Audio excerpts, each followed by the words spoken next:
जय शिव शंकर शंभू। स्वागत है आपका आपके चैनल में परलोक और परमात्मा। आज हम चर्चा करेंगे कि मंत्र कैसे सिद्ध होता है। एक दिन में मंत्र सिद्ध करें, 15 दिन के अंदर मंत्र सिद्ध करें।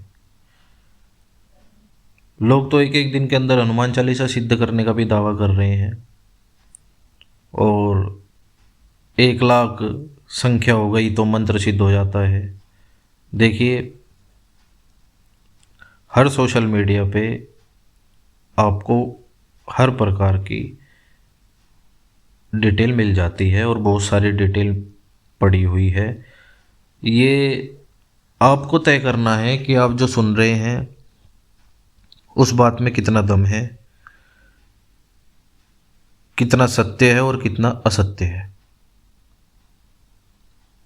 विभिन्न प्रकार के लोग विभिन्न प्रकार की बातें बताते हैं, लेकिन आपका पात्र कितना गहरा है, आप उसमें कितना समा सकते हैं, जानकारी को कितना रख सकते हैं, और अपनी सूझबूझ से आपको ही ये तय करना होता है कि क्या जो जानकारी आप सुन रहे हैं या जिस पर आप अमल करने का प्रयास करने वाले हैं सुनकर, क्या वो सच भी है।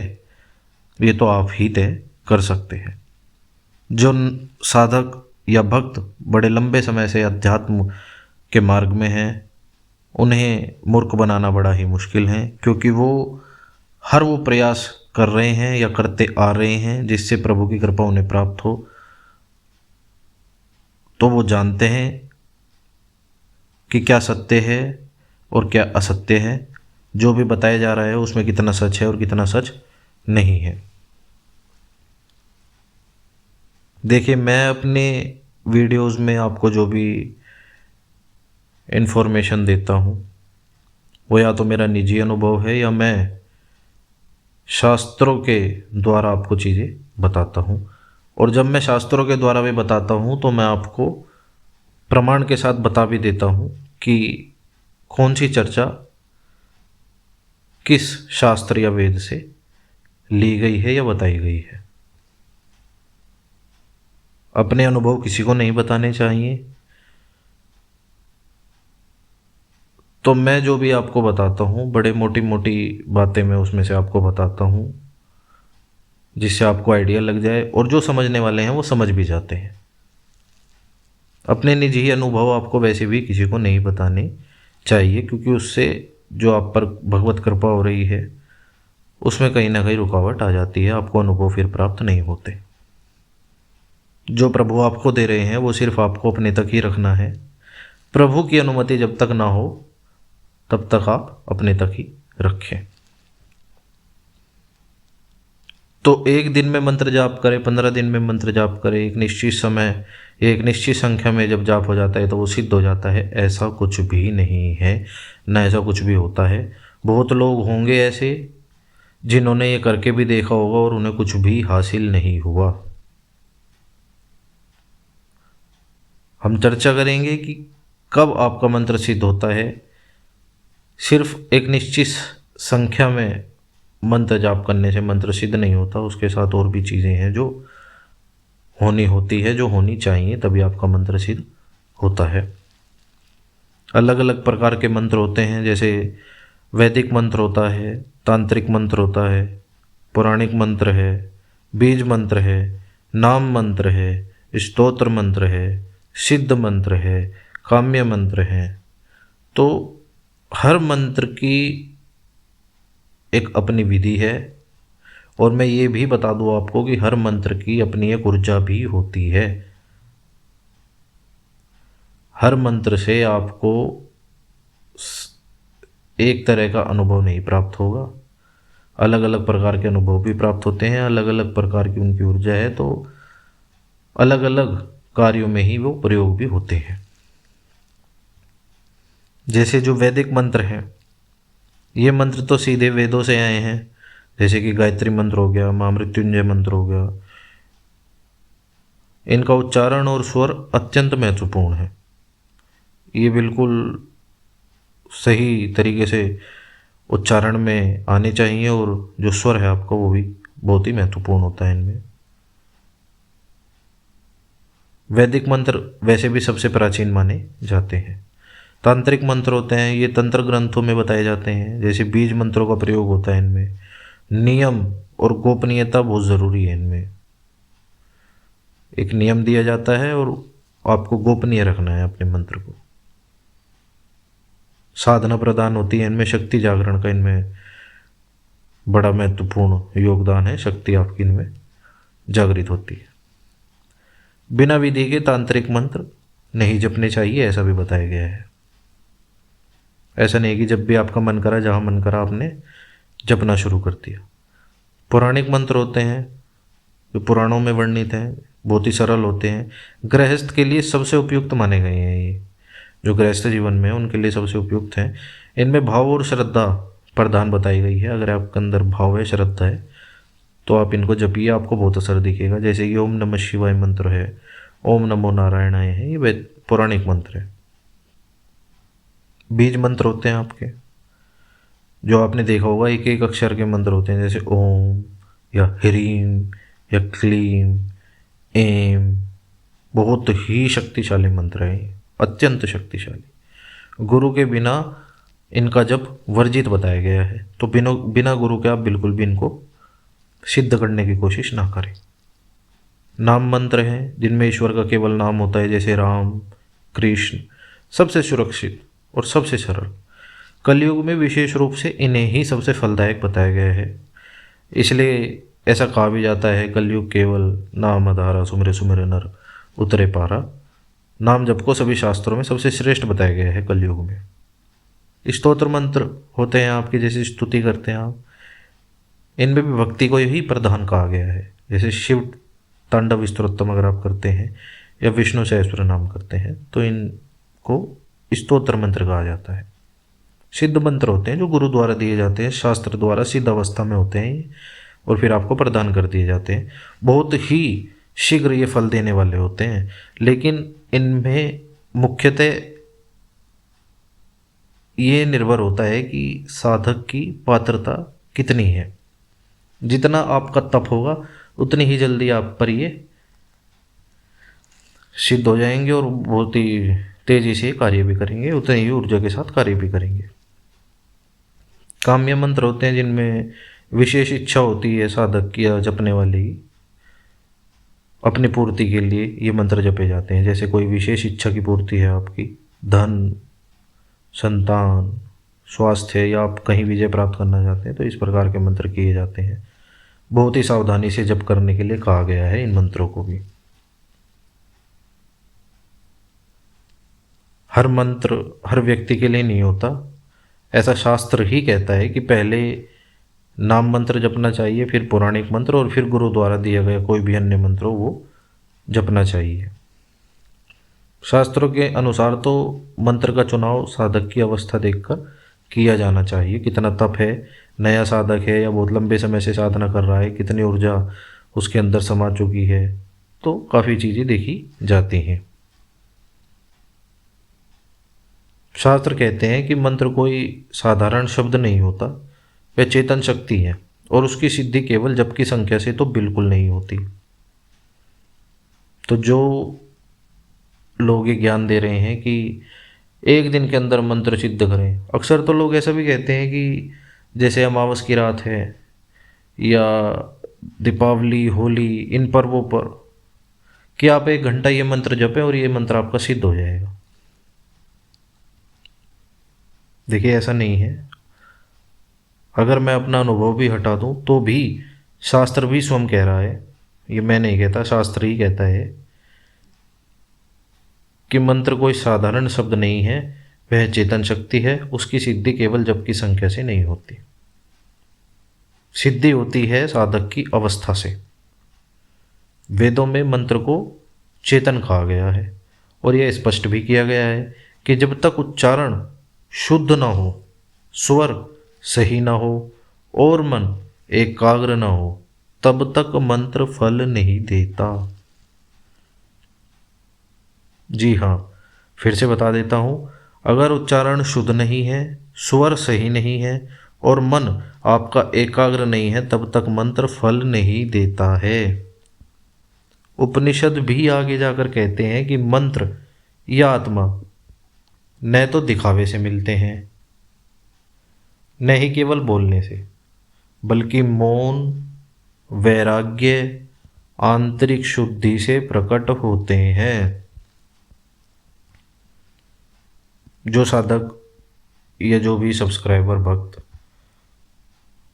मुझे सुनते हैं या मेरी कुछ वीडियोस देखी हैं पुरानी, अक्सर मैंने अपनी हर वीडियो में ये कहा है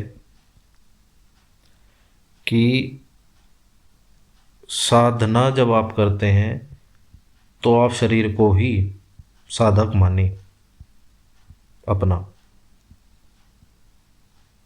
गुरु गोरखनाथ जी ने बताया है कैसे सिद्धियां शक्तियां प्राप्त करते हैं, किस प्रकार नाम जप मंत्र जप करना चाहिए। मैंने एक वीडियो भी डाली हुई है उन पर। उसमें भी गुरु गोरखनाथ जी ने भी, जो कि अति शक्तिशाली थे और शिव जी का ही अवतार माने जाते हैं, उसमें उन्होंने बताया है गुरु गोरखनाथ जी ने कि साधक जो है वो अपने शरीर को ही साधन माने। आपको कुछ और जागृत नहीं करना है, अपने शरीर को ही जागृत करना है, अपनी चेतना को जागृत करना है।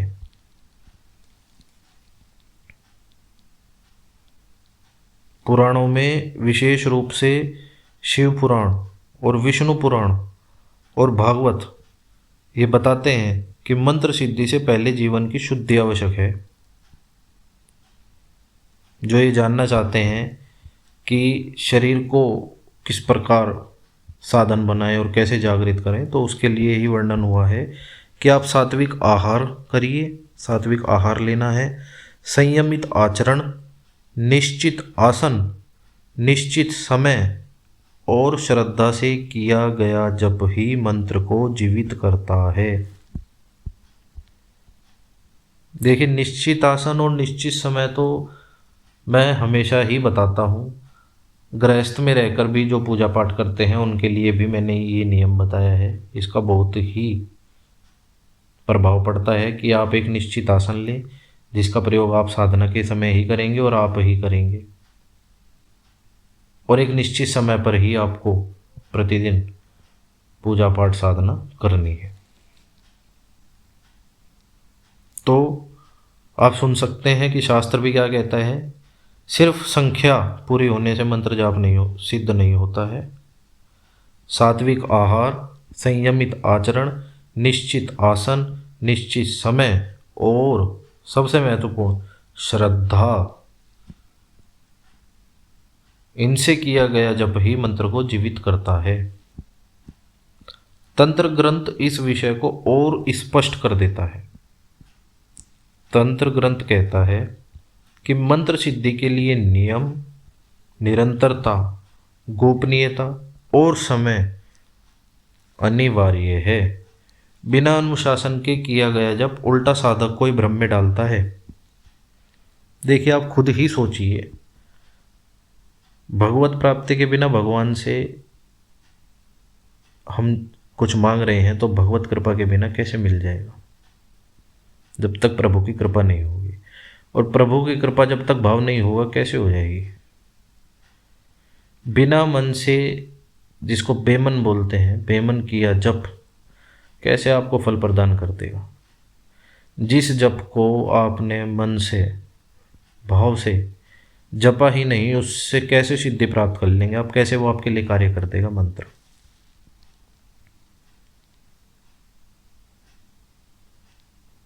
भगवत गीता इस पूरी साधना का सार एक वाक्य में बताती है कि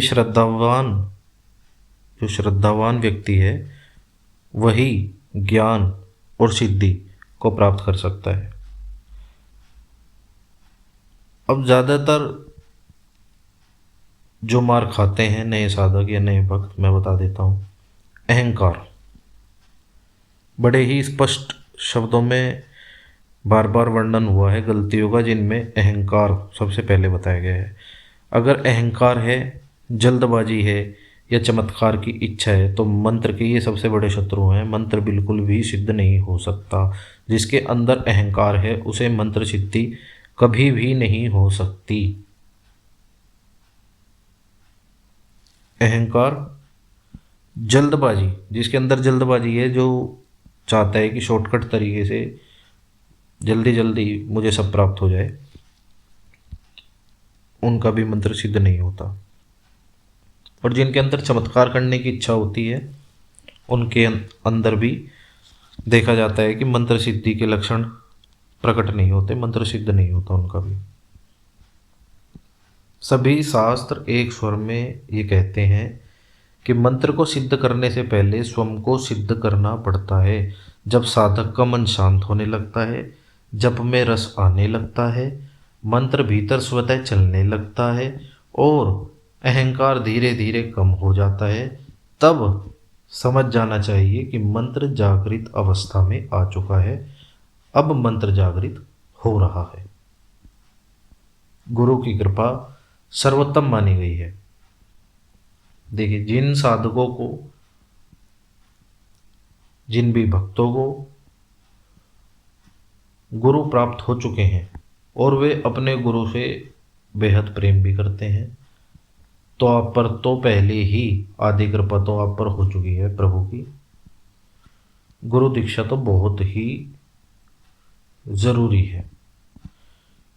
स्वयं जब भगवान भी अवतार लेते हैं, श्री राम जी ने अवतार लिया तो उनके भी गुरु थे, उन्होंने भी गुरु दीक्षा ली थी। जब श्री कृष्ण के रूप में अवतार लिया विष्णु जी ने, तो उन पर भी गुरु की कृपा थी, उन्होंने भी गुरु दीक्षा ली थी। तो गुरु का बहुत महत्व बताया गया है।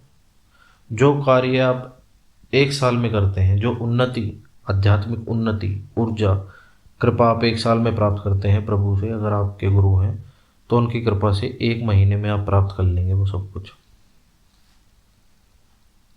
लेकिन शिव मंत्रों में स्वयं शिव को गुरु मानकर पूर्ण समर्पण के साथ जप करने की भी शास्त्र अनुमति दे रहा है। बहुत से साधक भक्त भी कमेंट में पूछते हैं कि क्या बिना गुरु के हम मंत्र सिद्ध कर सकते हैं या मंत्र जप सकते हैं? बिल्कुल जप सकते हैं। वीडियो के शुरुआत में ही मैंने कई प्रकार के मंत्र बताए हैं। सभी मंत्र आप नहीं जप सकते, लेकिन पौराणिक मंत्र जैसे मैंने बताया था, ओम नमः शिवाय, ओम नमो नारायण, इस प्रकार के जो मंत्र हैं, ये गृहस्थ के लिए बिल्कुल उपयुक्त है। शिव शंकर को ही गुरु मानकर आप ये मंत्र जप सकते हैं और आपको असर भी दिखेगा अगर आप भाव के साथ जपेंगे तो। शिव से विनती करिए,